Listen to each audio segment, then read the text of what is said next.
Welcome to my YouTube channel. In this video, we will talk about the top 10 most powerful military weapons ever. 10. RPG, Rocket-Propelled Grenade. With the RPG, you can fire anti-tank rockets from the shoulder. Based on Nazi Germany's Panzerfaust, it was developed into a feared anti-tank weapon. A soldier with limited training and a cheap and simple rocket-propelled grenade can destroy a multi-million-dollar tank. It was widely used against the Americans in the Vietnam War by the Viet Cong and the People's Army. When the Soviet Army invaded Afghanistan, they faced the Mujahideen, who quickly became very adept in the use of it against tanks and military vehicles. In the middle of the 1950s, the American Army developed its version of the RPG, which became known as the Law, a lightweight anti-tank weapon. RPGs remain the menace of armored vehicles and tanks since their inception. 9. DSR-50, the 50-calorie sniper rifle.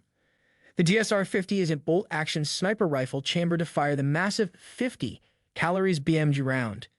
It is based on the DSR-1, a specialized sniper rifle for police sharpshooters. The DSR-50 has an integrated hydraulic recoil damping system in the buttstock and an integral muzzle brake, which reduces the perceived muzzle blast. Designed to punch holes in lightly armored military vehicles, we'll leave what happens when you shoot a person to your imagination. 8. Flamethrower. What is a flamethrower? A flamethrower is classed as an incendiary device that is specifically designed to project fire in a stream that is long and controllable. Flamethrowers were used first by ancient Greeks as far back as the 1st century AD.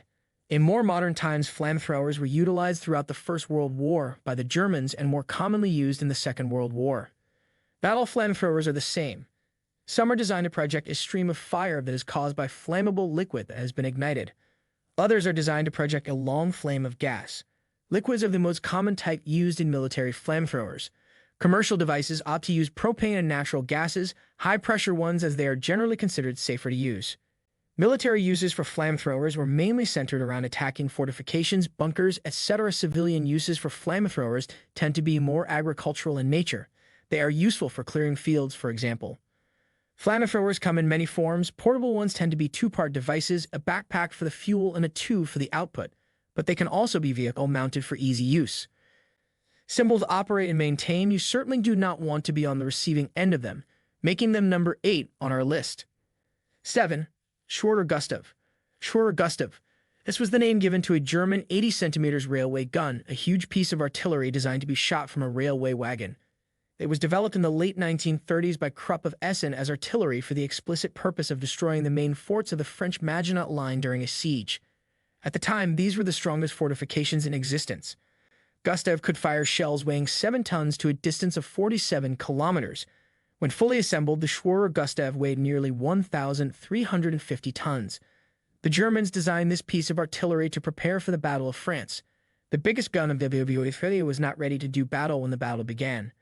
But it didn't really matter because the Wehrmacht's blitzkrieg aggression through Belgium rapidly outflanked and isolated the Maginot Line's static defenses, forcing them to surrender without any major losses and making the destruction of the fortifications unwarranted.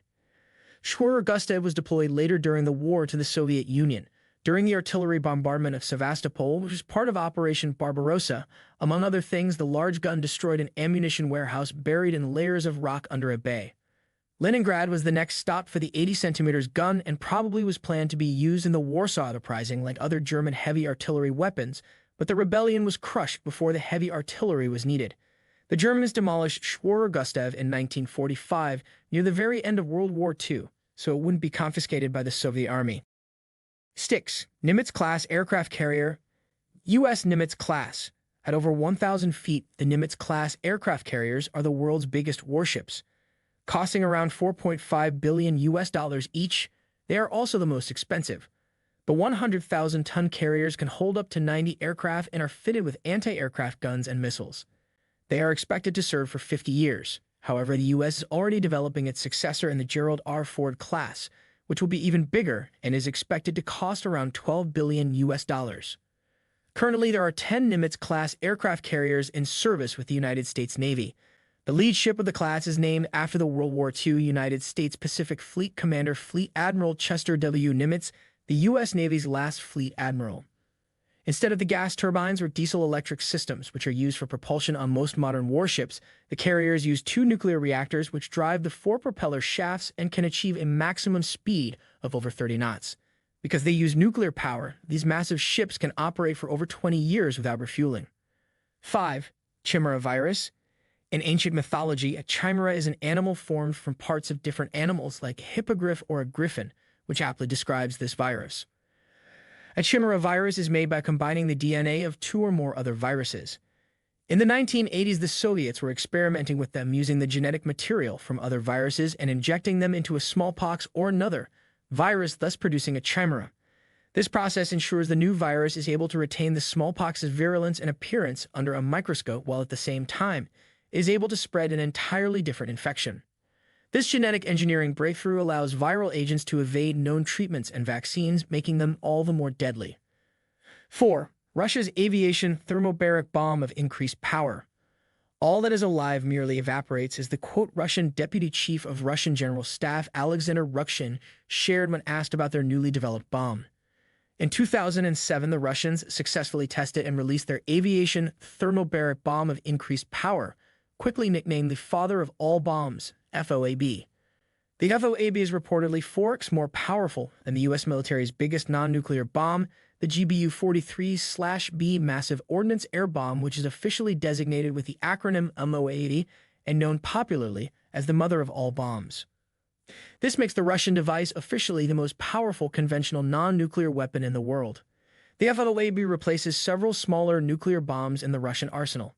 It yields an equivalent of 44 tons of TNT, while just using only 7 tons of a new high explosive. 3. ICBM.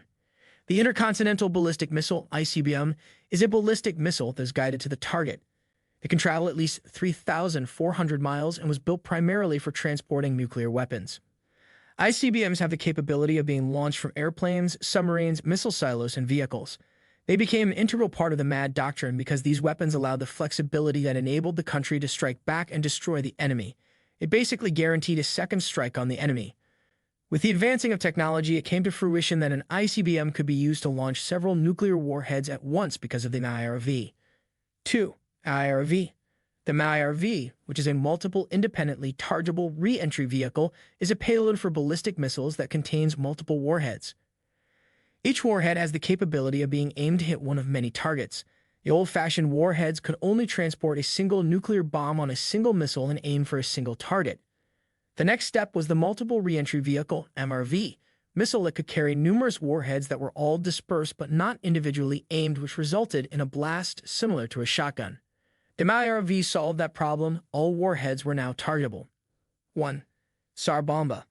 Every aspect of the phrase weapons of mass destruction applies to the Tsar Bomba.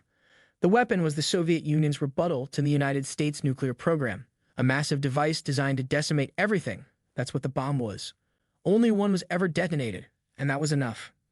Tsar Bomba remains the most powerful device ever detonated by mankind. To compare, the most powerful device the United States ever created was the B-41. It was also the only 3-stage nuclear device the U.S. created.